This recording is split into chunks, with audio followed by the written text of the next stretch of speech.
Hi guys, দেখো তেল গরম হয়ে গেছে। আমার এখানে হবে ঘুগনির কড়াই সেদ্ধ হয়ে গেছে। এখানে আলু সিদ্ধ করে রেখে দিয়েছি। ঘুগনির জলটা আছে, এখানে সব রকম ড্রাই মশলাগুলো আছে, আর এখানে টমেটো আর আদা আছে, আর এখানে দেখো লঙ্কা শুকনো। এবার একটু জিরে ফোড়ন দেবো। দেখো জিরে নিলাম।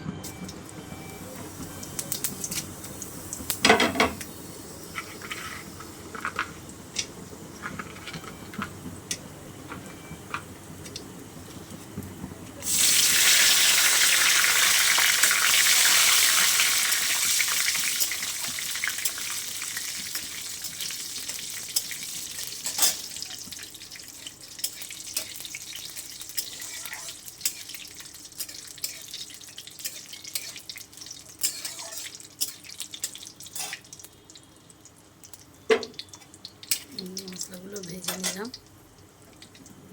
এবার আমি টমেটো দিয়ে দিলাম।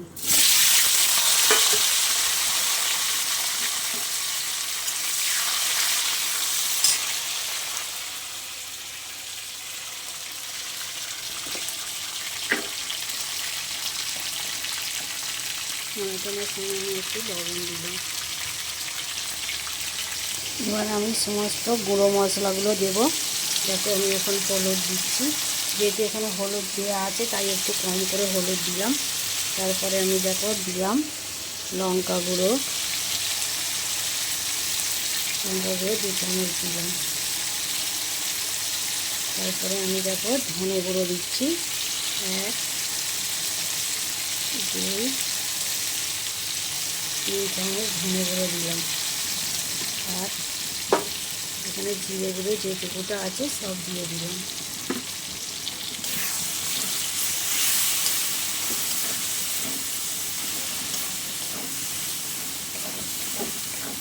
তলায় লেগে যাচ্ছে বলে আমি একটু জল দিয়ে দেবো।